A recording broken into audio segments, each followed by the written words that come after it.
Descubrí que mi prometido tenía una amante a menos de 24 horas de nuestra boda. Pero lo peor no fue eso. Lo peor fue descubrir quién era esa amante. Encontré el diario de mi madre donde revelaba todo, y lo que leí allí me heló hasta los huesos. Las dos personas en las que más confiaba en el mundo me estaban traicionando a mis espaldas hacía 3 meses. Ellos creían que yo era solo una novia apasionada y tonta, que jamás lo descubriría. Pero estaban equivocados, muy equivocados. Me prometí a mí misma que no lo dejaría pasar. Y el día de la boda, justo a la hora del ¿aceptas?, transformé aquel altar en el escenario de una revelación que dejó a toda la iglesia en silencio. Y lo que vino después. Eso no querrás perdértelo. Pero antes de seguir contando mi relato, suscríbete al canal para no perderte ninguna de nuestras historias de traición y superación. Y dime en los comentarios, ¿desde dónde estás mirando? Me encanta saber hasta dónde llegan nuestras historias. Mi nombre es Aline Farías, y durante 3 años creí con toda la fuerza de mi alma que había encontrado al hombre con quien compartiría mi vida, mis dolores, mis alegrías y mi fe. Emanuel era todo lo que una hija de pastor aprende a soñar. Educado, elegante, exitoso, respetado y sobre todo, atento. Al menos eso era lo que él hacía parecer. Nuestra historia fue escrita con gestos cuidadosos. Planeamos juntos el apartamento que decoraríamos. Soñamos con hijos que tendrían sus ojos y mi terquedad. Hasta las pequeñas cosas, como qué ciudad visitar en vacaciones o qué banda sonora elegir para nuestra boda, parecían estar alineadas. Me sentía segura, elegida, bendecida. Mi madre, Vera, parecía aún más emocionada que yo. Tomaba las riendas de los preparativos con un entusiasmo que yo atribuía al simple hecho de que ella quería lo mejor para mí. En cada arreglo floral, en cada elección del menú, en cada prueba del vestido, ella estaba allí, presente, involucrada, atenta a todo. Y yo, sin saber nada, creía que estaba siendo cuidada, protegida. Es curioso cómo los ojos solo aprenden a ver después de que el corazón ya ha sido roto. En su momento, no noté los detalles. Las visitas frecuentes de Emanuel a la casa de mis padres, incluso cuando yo no estaba. Las conversaciones prolongadas entre él y mi madre en la cocina, siempre con un vino nuevo que, supuestamente, él había descubierto por casualidad. La forma en que ella parecía brillar cuando él elogiaba su comida o comentaba sobre libros que yo sabía que a ella le encantaban. Estaba tan envuelta en la fantasía, tan concentrada en cumplir esa promesa de futuro, que ignoré las señales, las primeras fisuras. Empecé a notar las señales unos 2 meses antes de la boda. Emanuel, que siempre fue cariñoso y presente, empezó a distanciarse de forma sutil. Las llamadas disminuyeron. Ya no me enviaba muchos mensajes. Las visitas a mi casa simplemente pararon. Cuando yo sugería que pasáramos tiempo juntos, él siempre ponía una excusa. Que tenía trabajo acumulado, o que estaba cansado, o ya tenía algún compromiso. Y cuando estábamos juntos, se mostraba distante, o mirando el móvil, se irritaba fácilmente, y ya no me buscaba para tener relaciones. Es normal, querida.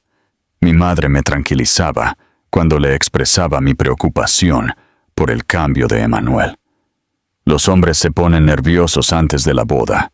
Es mucha responsabilidad. Y yo, que siempre confié ciegamente en su sabiduría maternal, aceptaba sus explicaciones como verdades absolutas. Ella siempre fue mi referencia de mujer fuerte, de esposa leal, de compañera de vida. Al fin y al cabo, ella y mi padre llevaban más de 30 años casados. ¿Quién era yo para cuestionar? Con el paso de las semanas, empecé a notar pequeños cambios que, al principio, parecían inofensivos. No era solo Emanuel el que estaba actuando de forma diferente. Mi madre también parecía otra, más coqueta, más animada de lo normal. Empezó a invertir demasiado tiempo en cosas que antes no le importaban tanto. Perfumes caros, cremas nuevas, sesiones en el salón, ropa que elegía cuidadosamente, como si fuera a salir para un evento importante. «Quiero estar guapísima el día de tu boda», me decía, arreglándose el pelo frente al espejo, con esa media sonrisa que ponía cuando quería cambiar de tema. Yo me reía. «Claro, mamá, estarás deslumbrante». En ese momento, nada me parecía fuera de lugar. Incluso encontré bonito su esfuerzo. Nunca se me pasó por la cabeza que hubiera algo malo. Nada. Pero un día, salí antes del trabajo. Estaba cansada. La semana había sido agotadora. Y me apeteció pasar por casa de mis padres. Algo rutinario que siempre hacía sin necesidad de avisar. Nada más entrar, me quité los zapatos en el recibidor y puse el bolso en la consola. «¿Mamá? ¿Papá?» La respuesta llegó rápido. «Estoy en la cocina, querida», pero la voz de mi madre sonó diferente, apresurada, como si la hubiera sorprendido en medio de algo. Caminé hasta allí, y la escena que encontré me causó una extraña sensación de incomodidad. Estaba de espaldas, en el fregadero, lavando los platos con una velocidad innecesaria. Los platos ya brillaban de lo limpios que estaban. El pelo, que a ella siempre le gustaba llevar recogido, estaba completamente desordenado. Ni siquiera se giró para saludarme con un beso en la frente, como siempre hacía. «No esperaba que vinieras tan pronto, hija», dijo, con un tono que me pareció nervioso. Miré el reloj un poco confusa. «Pero mamá, son las 6:30. Siempre vengo a esta hora los jueves». «Ah, claro, claro», respondió, secándose las manos en un paño de cocina que parecía demasiado húmedo, pero aún sin mirarme a los ojos. Pregunté. «Fue a la reunión del consejo de la iglesia. Está allí desde temprano». La respuesta llegó demasiado rápido, ensayada. Pero había algo extraño. El olor de la cocina era diferente. No era el aroma dulce de las velas de vainilla que siempre encendía al anochecer. Era más fuerte, un perfume masculino, un perfume sofisticado, que seguro no era el de mi padre. Fruncí el ceño. «Mamá, ¿ha estado alguien aquí?» Ella dudó por un instante. «No, solo yo». Me di cuenta de que se sintió incómoda con la pregunta e intentó cambiar de tema. «¿Qué tal tu día, querida?» Me senté en la isla de la cocina y dejé que mi mirada vagara sobre las cosas. Y casi ignoro algo importante. Casi lo dejo pasar. Pero entonces lo vi. En la esquina de la encimera reposaba una taza de porcelana blanca con detalles dorados. Parte de un juego antiguo que solo se usaba cuando teníamos visitas importantes. La taza aún desprendía un hilo de vapor caliente. «Mamá, ¿esta taza de quién es?» Ella se detuvo y miró. Los hombros se le tensaron y noté que la expresión de su rostro cambiaba. «Es mía», respondió sin mirarme. «Vaya, si a ti ni siquiera te gusta tomar café. Hoy me dio sueño al final de la tarde. Solo eso», dijo intentando sonar casual. Pero su voz temblaba ligeramente. Mi madre nunca tuvo mucho talento para ocultar la verdad. Quizás porque yo la conocía demasiado bien. Sus gestos, sus manías, incluso sus silencios. Cuando algo le incomodaba, siempre hacía lo mismo. Desviaba los ojos, se tocaba las manos de forma inquieta y lavaba los platos como si aquello fuera capaz de resolver lo que sentía por dentro. Aquel día no fue diferente. Intentó fingir normalidad. Intentó convencerme con palabras suaves, pero su voz vacilaba. Aún así, no la confronté. No quería, o quizás no estaba lista, para oír algo que pudiera romper la imagen de seguridad que ella siempre me transmitió. Entonces, respiré hondo y dije con una media sonrisa: «Está bien, mamá, cambiemos de tema. ¿Me ayudas con las flores de la boda?» Ella asintió rápidamente, agradecida por mi cambio de enfoque. Cogió el catálogo que estaba encima de la mesa y empezamos a hojear las opciones, comentando sobre arreglos, colores y tipos de rosa. Por fuera, estábamos allí, dos mujeres hablando sobre un día especial. Pero por dentro, algo había cambiado. Yo seguí sonriendo.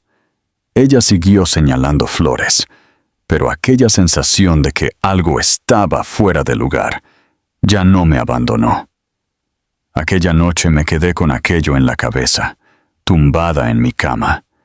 Me quedé mirando el techo, preguntándome si mi madre estaba ocultando algo. La idea de que pudiera estar engañando a mi padre era demasiado dolorosa para ser considerada. Era más fácil para mí creer que estaba exagerando, que solo era el estrés de la boda que me estaba volviendo demasiado sensible. Y fue eso lo que hice. Eché la duda debajo de la alfombra y seguí fingiendo que todo estaba bien, que era solo una fase, que mi madre seguía siendo la misma mujer íntegra que yo conocía, y que Emmanuel era solo un novio nervioso en vísperas del gran día. Pero lo que yo no sabía es que aquel momento, aquella taza aún caliente, marcaban el inicio del colapso. Era el primer aviso claro de algo que yo no quería ver, el rastro de labios en la copa. La segunda vez que algo me incomodó de verdad ocurrió cerca de una semana después. Emmanuel empezó a parecer ausente. Decía que estaba atascado en el trabajo, que los días estaban siendo demasiado duros. Nuestras tradicionales noches de viernes, que siempre reservábamos el uno para el otro, fueron canceladas 2 veces seguidas. Y para empeorar, ni siquiera apareció en la degustación de pasteles de la boda, un momento que yo estaba esperando con tanto cariño. Llamé a la oficina, intentando entender si todavía estaba allí. La secretaria me atendió con naturalidad. «Ah, salió antes hoy». Mi estómago se revolvió. Intenté ignorarlo, pero no pude. Cogí el coche y fui a su apartamento, en Florianópolis. Un edificio bonito, de esos modernos, con fachada de cristal y jardín bien cuidado en la entrada. El portero me reconoció de lejos y abrió la verja con una sonrisa, como siempre hacía. Subí directamente. El ascensor parecía tardar una eternidad hasta el 12º piso. Llamé a la puerta, como siempre. Esperé. Nada. Lo intenté de nuevo. Silencio. Entonces usé mi llave. «¿Emmanuel?», llamé entrando con cuidado. La sala estaba oscura. La luz del final de la tarde entraba por las ventanas, pero no había ninguna señal de vida. Su coche estaba en el garaje, así que tenía que estar en casa. Fui andando despacio, llamándole otra vez. Era extraño estar allí y sentir el ambiente tan vacío. Ya habíamos empezado a planear algunos cambios en el apartamento para cuando volviéramos de la luna de miel. Me quedé mirando la pared de la sala y recordando cómo hablamos de poner allí una estantería de libros, de esas antiguas, de madera rústica. Fue entonces cuando lo vi. En la mesa de centro, una única copa de vino. Había un residuo de labial en el borde, un tono de rosa oscuro que yo no usaba. Me congelé. Sentí la garganta secarse, el corazón apretarse en el pecho. Aquella copa estaba fresca. Alguien había estado allí hacía poco tiempo. Alguien que no era yo. Tragué el nerviosismo y seguí en dirección al dormitorio. La puerta estaba cerrada y con llave. Aquello me paralizó por unos segundos. Él nunca, en 3 años juntos, cerraba la puerta del dormitorio. Nunca. «Emmanuel», Llamé más fuerte. La respuesta llegó amortiguada, con la voz extraña. Estoy aquí. Solo... no me siento bien. Creo que cogí una gripe. Abre la puerta, amor. Déjame cuidarte. No, mejor no. No quiero que tú también cojas esto. Yo te llamo mañana, ¿vale? Estaba impaciente y distante. Había algo en esa voz que no me convencía. Me quedé parada allí, delante de la puerta, con la mano apoyada en la madera. Intenté escuchar algún sonido además del silencio. Un susurro, un paso, cualquier cosa. Pero todo lo que oí fue el ruido amortiguado de mi propia decepción. Emmanuel siempre fue el tipo de hombre que quería mimos, incluso por un simple estornudo. Se aseguraba de ser mimado cuando le dolía la cabeza. Y ahora, justo ahora, ¿no quería ni que lo oyera? Debería haber hecho preguntas. Debería haber insistido. Pero no quise enfrentar la verdad. No aún. Mejor me voy ya, ¿vale? Susurré. Te amo. Del otro lado, el silencio duró un segundo más de lo que debería. Yo también te amo, respondió al fin, pero sonó ensayado, distante, como si estuviera diciendo solo lo que se esperaba. En ese momento, algo dentro de mí empezó a romperse. Aunque intentara aferrarme a la idea de que todo estaba bajo control, yo lo sabía. Incluso sin pruebas, incluso sin oír o ver nada más allá de aquella puerta cerrada, yo lo sabía. La verdad tiene una forma traicionera de infiltrarse. Empieza con pequeñas señales, una excusa mal contada, un cambio de rutina, una copa de vino olvidada. Luego, como agua en una grieta de cemento, se va extendiendo hasta inundarlo todo. Y fue exactamente eso lo que ocurrió 2 días antes de mi boda. La marea de la verdad finalmente me alcanzó. El tuato territoire, bajo la alfombra. Pero fue un día antes de la boda cuando mi vida se desmoronó por completo. Estaba en mi oficina, intentando concentrarme en un manuscrito antiguo sobre poesía, tarea que exigía atención y delicadeza, cuando sonó el teléfono. Miré rápidamente la pantalla. Era mi madre. Hola, mamá. ¿Está todo bien? Hola, querida. Necesito un favor tuyo. La voz de ella sonaba apresurada, pero no preocupada. Claro. Tim, olvidé un sobre con los papeles de la boda en el coche. Estoy en un almuerzo con el personal del comité de flores y no puedo salir ahora. ¿Puedes pasar por casa y recogerlo por mí? Está en mi coche, en el asiento delantero, sobre amarillo. Está bien, paso por allí y lo recojo. Dejé el trabajo a un lado. Cogí mi bolso y fui. El tráfico estaba un poco más intenso de lo normal, pero en unos 20 minutos ya estaba en el barrio de mis padres. Tranquilo, arbolado, donde nadie se preocupaba mucho por cerrar las puertas o los coches. Usé mi llave para abrir la verja delantera y aparqué detrás del coche de mi madre. El Mercedes estaba abierto, como siempre.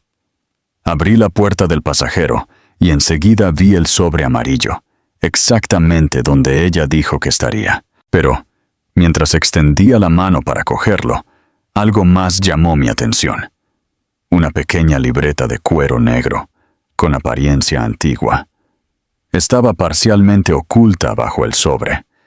La cogí por curiosidad, y fue entonces cuando vi mi nombre escrito en la tapa, con la caligrafía familiar de mi madre. En el primer instante, mi corazón se calentó. Pensé que sería algo bonito, quizás un diario que ella estaba escribiendo para mí como regalo de bodas. ¿Quién sabe? Palabras de cariño, consejos de madre a hija. Algo simbólico. Me senté en el asiento del conductor, con la libreta entre las manos. Abrí cuidadosamente la primera página. La fecha me pilló por sorpresa.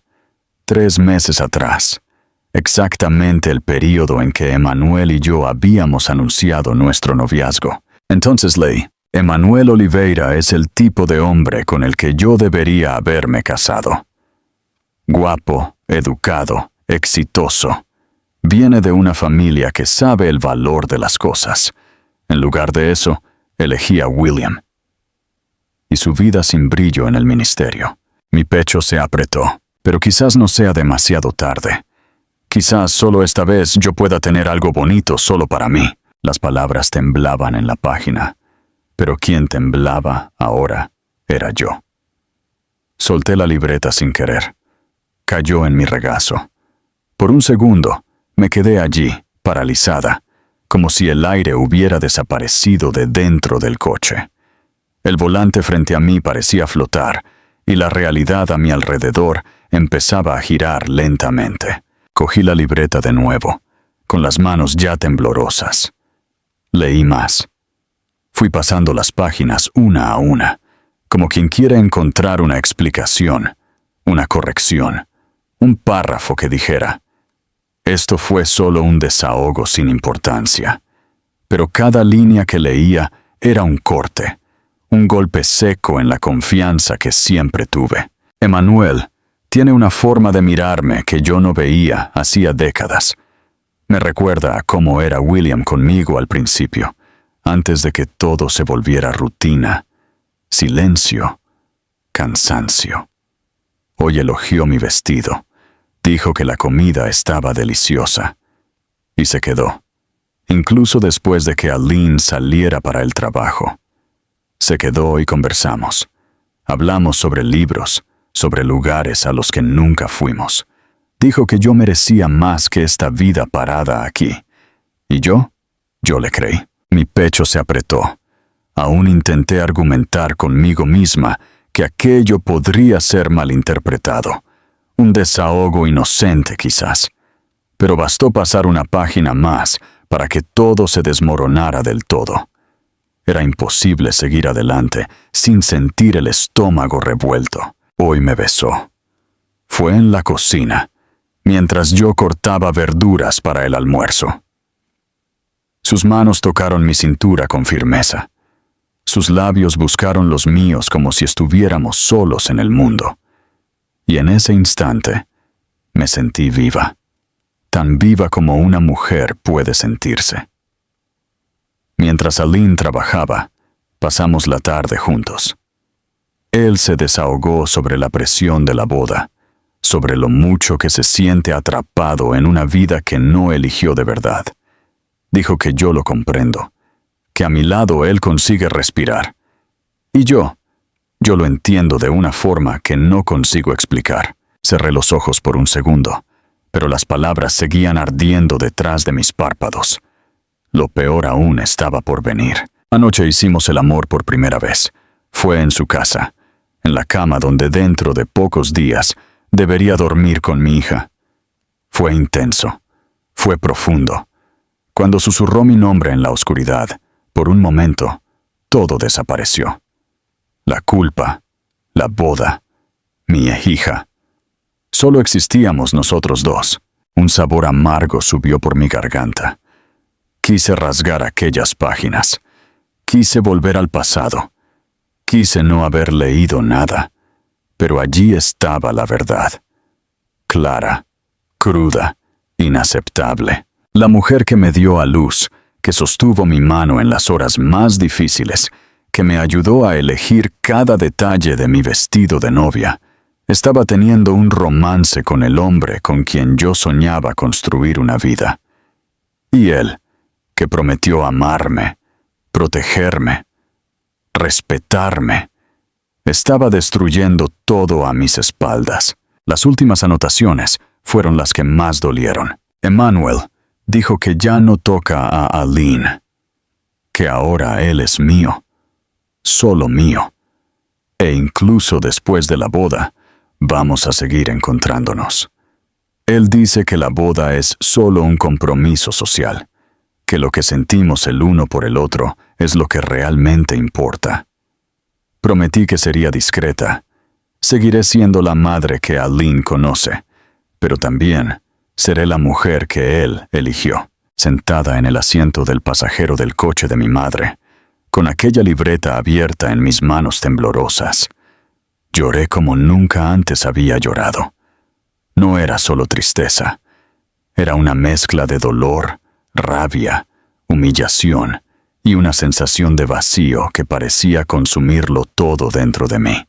¿Por cuánto tiempo me habían visto como una idiota? ¿Cuántas veces se rieron a mis espaldas?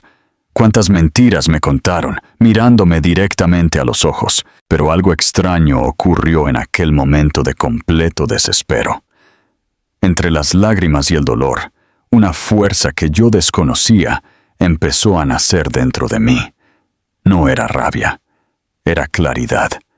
Una comprensión cristalina de que yo no sería cómplice de mi propia humillación. Me sequé las lágrimas, cerré la libreta y respiré hondo. La Aline que había entrado en aquel coche, ingenua, confiada, enamorada, había muerto. En su lugar, nació una mujer que estaba determinada a no ser destruida por aquella traición. El pacto con mi padre. Cogí el coche, conduje por las calles como un fantasma hasta encontrar un hotel discreto en el centro. Aparqué y entré en el vestíbulo con la certeza de quien necesitaba esconderse del mundo. Pedí una habitación bajo un nombre falso. Valentina. Un nombre que usé solo una vez en un juego de adolescente, pero que ahora parecía perfecto. Valentina no lloraba en el baño. Valentina observaba, planeaba, reaccionaba. En la habitación sofocante, llamé a mi asistente. Ana. Su voz al otro lado de la línea venía cargada de preocupación, pero fui directa. Necesito la lista de invitados de la boda. Nombres, números, emails, todo. Ella dudó por un segundo. Vale. Claro, Aline. Pero, ¿estás bien? Aún no, pero lo estaré, respondí. Después envié un mensaje a Carolina, mi amiga periodista. Te necesito en la boda. Necesito que documentes todo. Fotos, vídeos, audios. Te explico después. Ella solo respondió con un «Estoy dentro». Esto fue suficiente para darme una dosis de valor. Me senté en el borde de la cama. Por un instante, miré mis manos, la fina línea del anillo que aún marcaba mi dedo. No lloré. No había más lágrimas. Solo el zumbido del corazón acelerado y una sensación extraña de estar a punto de dar el paso más grande de mi vida. Cogí el teléfono y marqué el número de mi padre. La llamada cayó en el buzón de voz. Lo intenté de nuevo. En el tercer intento, él contestó. «Hola, hija mía, ¿está todo bien?» «Papá, necesito hablar contigo. Es serio. Es urgente. ¿Puedes encontrarte conmigo?» Nos encontramos en una cafetería pequeña y discreta, donde nadie nos reconocería. Cuando llegó, noté que estaba cansado. Aquellos ojos dulces cargaban el peso de los años y de muchas batallas, pero nada lo prepararía para lo que yo tenía en mis manos. Le entregué el diario. No dije nada. Solo empujé la libreta en su dirección y dejé que leyera con sus propios ojos la verdad que me carcomía por dentro.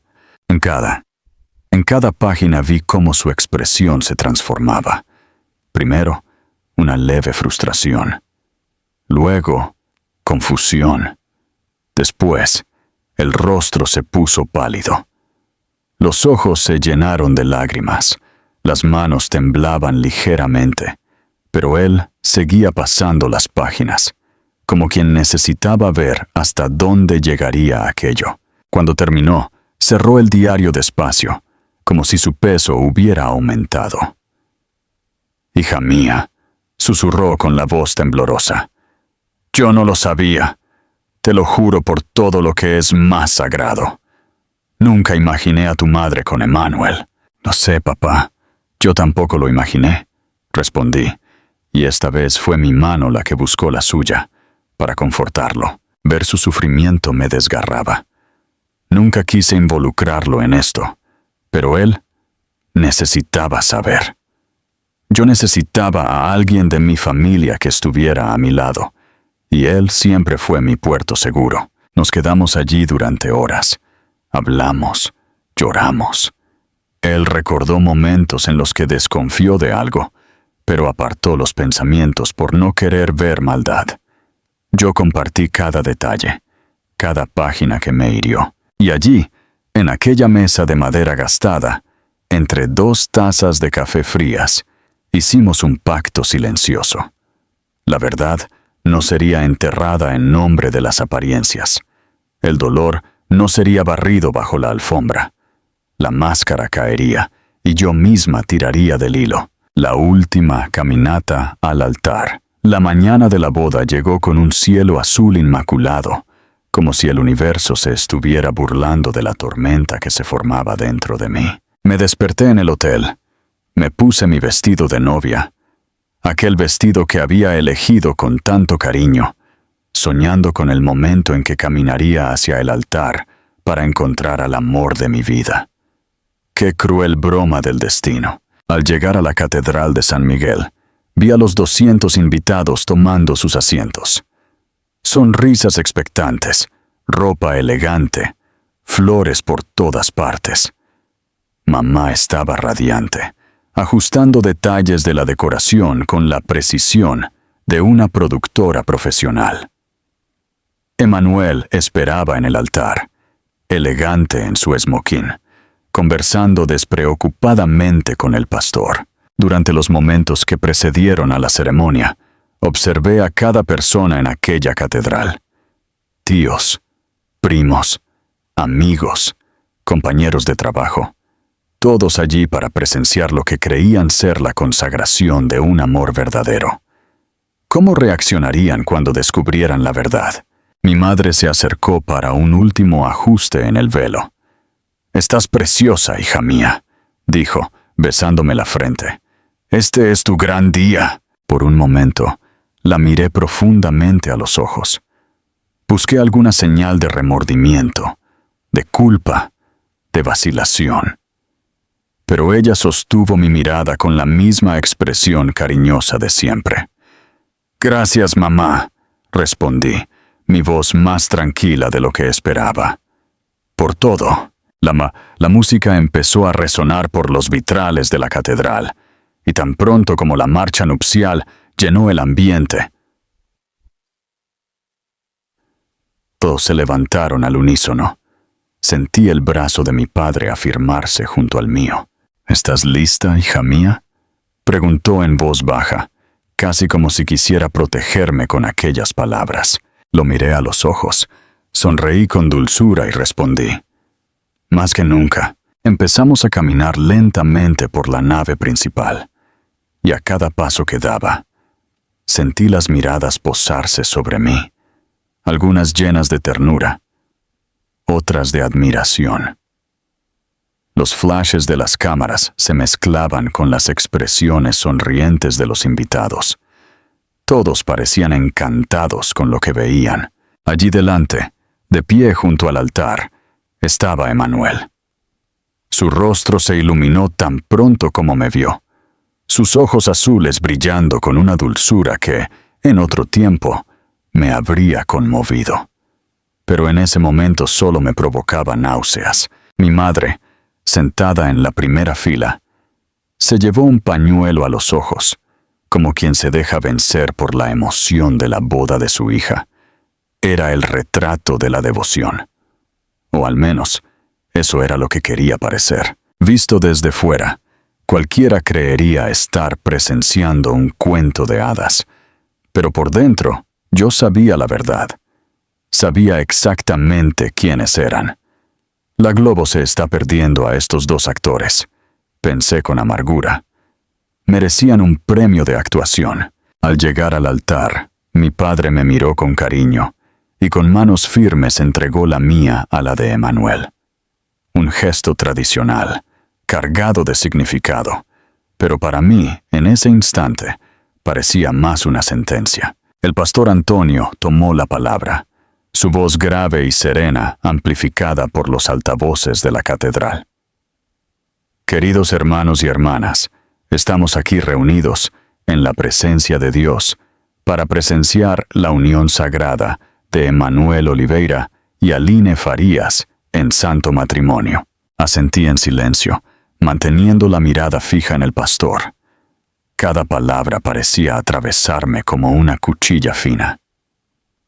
Mi madre observaba todo con un brillo orgulloso en los ojos, como si el mundo entero estuviera en lo cierto. Ah, si ellos supieran. El matrimonio no debe ser tratado con ligereza, continuó el pastor, sino con reverencia, con seriedad, conforme a los propósitos sagrados para los cuales Dios lo creó. Ironía del destino, pensé. Hablar de reverencia, de propósito divino, delante de dos personas que usaron mentiras como cimiento.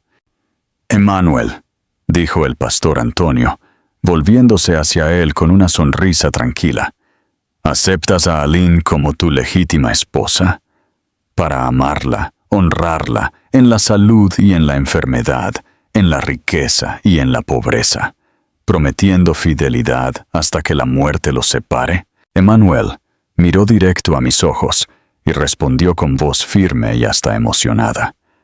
Yo acepto. Aquella mentira me atravesó como una lanza.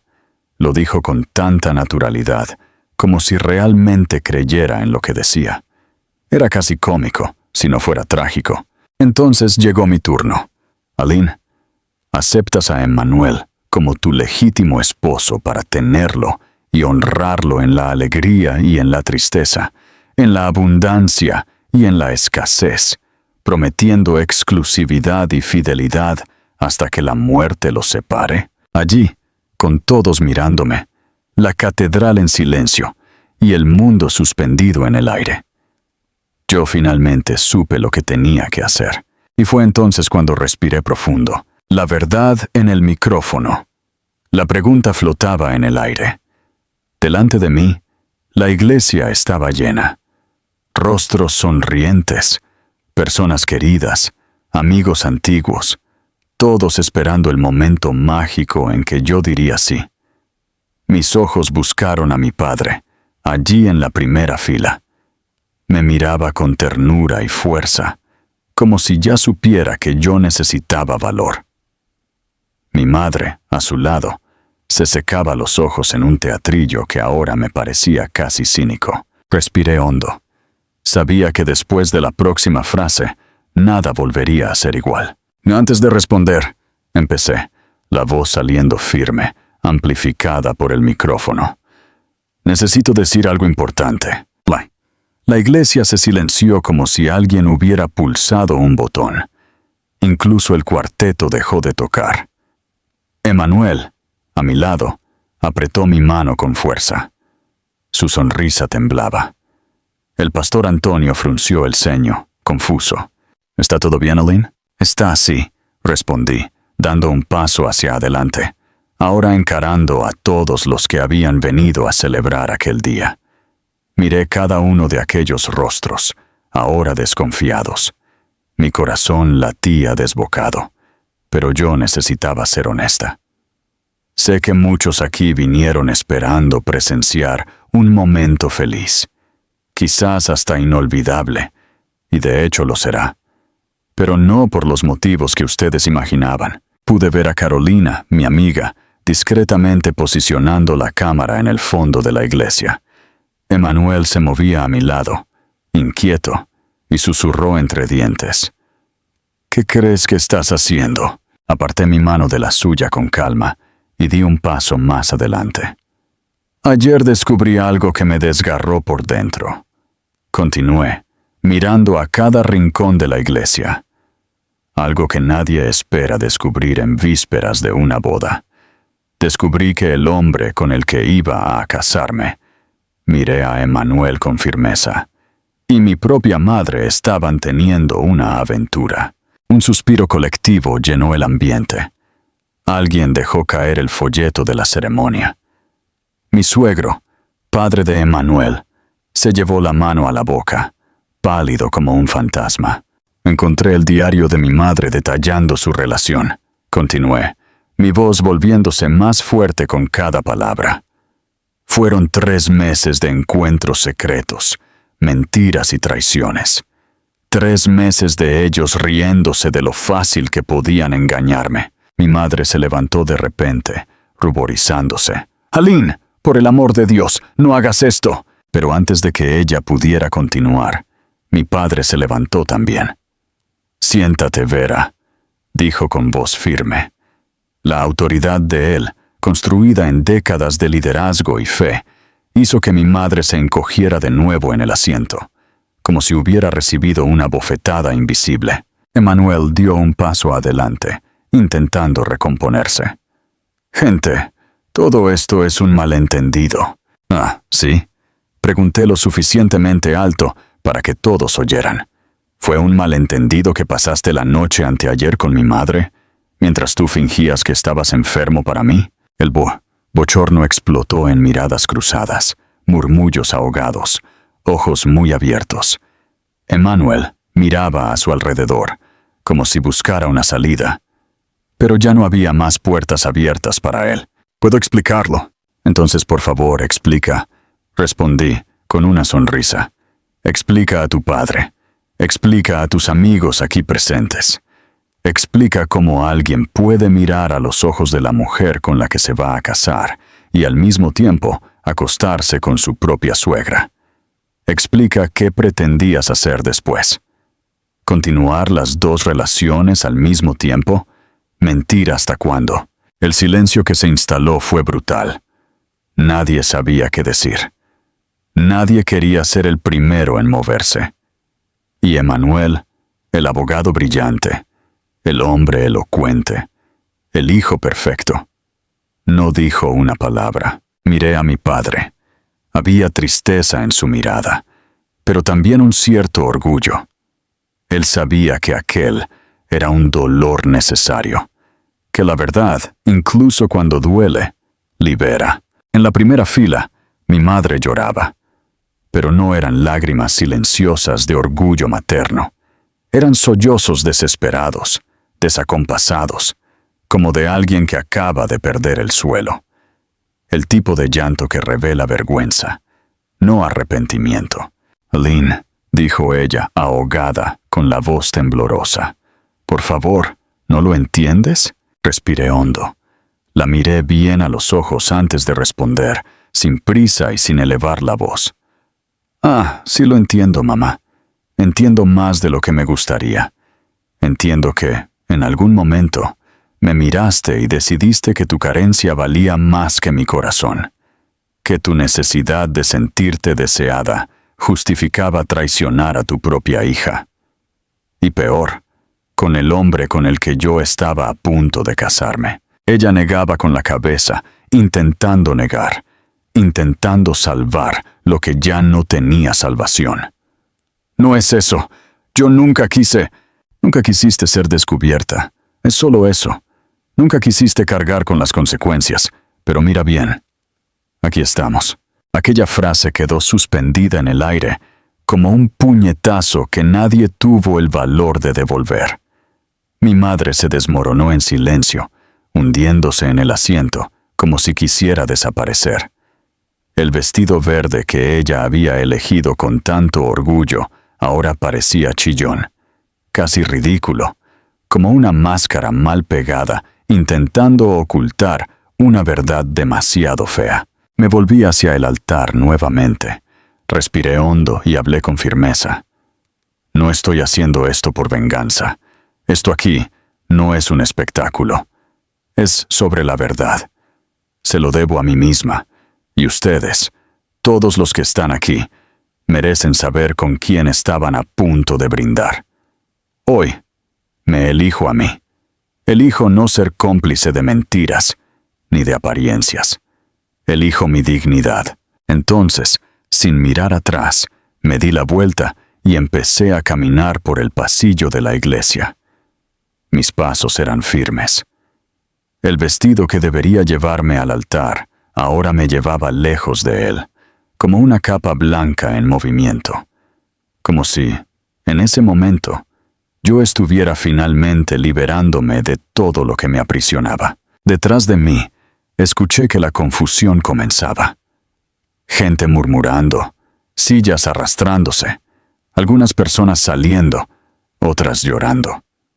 Pero yo no me giré, no por orgullo, por decisión. Las repercusiones, en los días que siguieron, las repercusiones fueron como olas sísmicas atravesando nuestras vidas.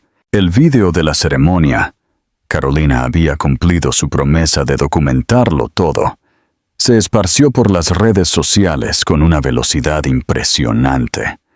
El hashtag Verdad en el altar se volvió viral, dividiendo opiniones entre aquellos que me apoyaban por mi valor y otros que me condenaban por haber expuesto la situación públicamente. Emmanuel intentó, desesperadamente, salvar su reputación. Dio entrevistas negándolo todo, alegando que yo me había vuelto loca por el estrés preboda. Pero las evidencias eran irrefutables. Su carrera como abogado se derrumbó.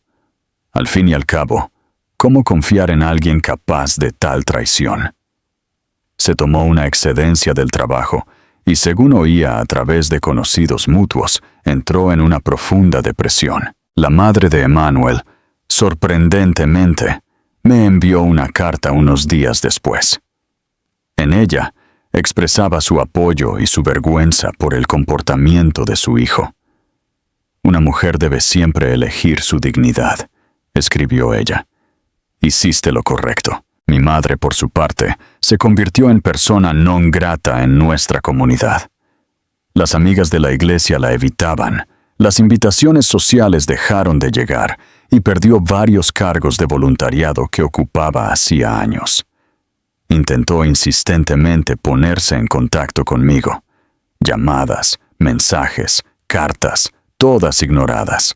No había nada que ella pudiera decir que deshiciera lo que había hecho. 2 semanas después de la ceremonia fallida, mi padre pidió el divorcio. No hubo reconciliación posible. La confianza había sido rota de forma irreparable. Aceptó un puesto en una iglesia modesta en Vermont y se mudó, buscando empezar una nueva vida lejos de las dolorosas memorias. Yo, por mi parte, tomé una decisión que cambiaría mi trayectoria completamente. Me mudé a São Paulo. La editorial donde trabajaba en Florianópolis me ayudó a conseguir un puesto en una prestigiosa casa editorial.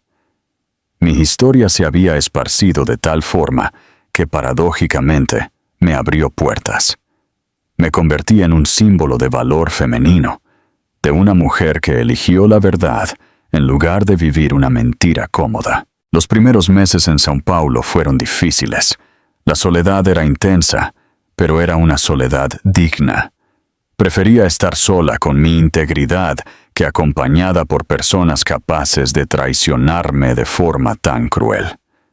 Empecé a dar conferencias sobre autenticidad, sobre la importancia de elegirnos a nosotras mismas, incluso cuando eso significa destruir la vida que creíamos querer. Mi historia resonaba con mujeres de todo el país que habían pasado por traiciones similares, que habían elegido mantener las apariencias en lugar de enfrentar verdades dolorosas. Un año después de aquel día en la catedral, fui invitada para ser oradora principal de una importante conferencia literaria en Río de Janeiro. El tema era la voz femenina en la literatura contemporánea, y yo hablaría sobre verdad, valor y autenticidad. Subiendo al escenario, miré a una audiencia de más de 500 personas, mujeres y hombres que habían venido a oír sobre literatura, pero que recibirían algo más. Una lección sobre cómo elegirse a uno mismo es el acto más revolucionario que podemos cometer. La verdad, empecé mi discurso, no es siempre bonita. A veces destruye todo lo que creíamos conocer sobre nuestras vidas. Pero una vida construida sobre mentiras no es una vida, es una performance. Durante mi presentación, recibí 3 arreglos de flores anónimos. Pequeñas tarjetas decían simplemente: «Gracias por inspirarme a elegirme a mí misma. Y tu valor me dio fuerzas para dejar mi matrimonio tóxico». Aquella noche, sola en mi habitación de hotel, reflexioné sobre el largo camino que había recorrido. El dolor aún estaba allí, probablemente siempre lo estaría. La traición de una madre y de un prometido no es algo que se supera completamente. Pero junto con el dolor, había algo nuevo, una paz profunda que viene de vivir en alineación con nuestra verdad. Hoy, cuando la gente me pregunta si me arrepiento de haber expuesto todo de esa forma, mi respuesta es siempre la misma. El arrepentimiento es un lujo que no puedo permitirme, porque si no hubiera hecho lo que hice, estaría viviendo una mentira hasta hoy. Sería esposa de un hombre que no me amaba verdaderamente, hija de una mujer que fue capaz de traicionarme de la forma más cruel posible. La libertad que encontré al elegir la verdad, aunque dolorosa, vale más que cualquier felices para siempre, basado en apariencias. Mi madre aún intenta, ocasionalmente, ponerse en contacto.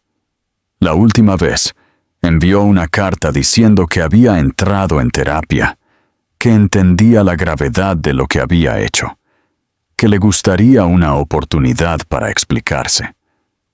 Pero algunas traiciones son imperdonables. Algunas relaciones, una vez rotas, no pueden ser arregladas. Emanuel desapareció completamente de mi vida. Oí rumores de que se mudó a otra ciudad, que intentó reconstruir su carrera, pero ya no me importa su destino. Lo que me importa es la mujer en la que me convertí a través de esta experiencia devastadora. Una mujer que aprendió que, a veces, amor propio significa destruir la vida que pensábamos querer para construir la vida que merecemos tener. Mi historia no es solo sobre traición, es sobre elección. La elección de no ser víctima, la elección de no ser cómplice de la propia humillación, la elección de poner la verdad por encima del confort social. Y si eso me costó una boda, una madre y una vida que yo había planeado cuidadosamente, también me dio algo infinitamente más valioso. La certeza de que puedo confiar en mí misma, de que, cuando todo se desmorona, aún tengo mi integridad.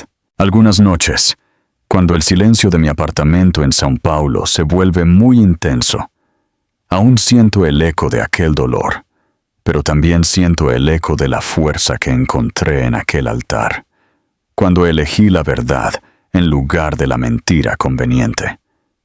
Y sé que, si tuviera que hacerlo todo de nuevo, tomaría exactamente las mismas decisiones, porque al final de cuentas, la única persona con la que tengo que vivir para siempre soy yo misma. Y la mujer que miro en el espejo todas las mañanas es alguien de quien puedo enorgullecerme, no a pesar de lo que hice en aquel altar, sino precisamente por causa de eso. La verdad, descubrí, no solo libera, transforma.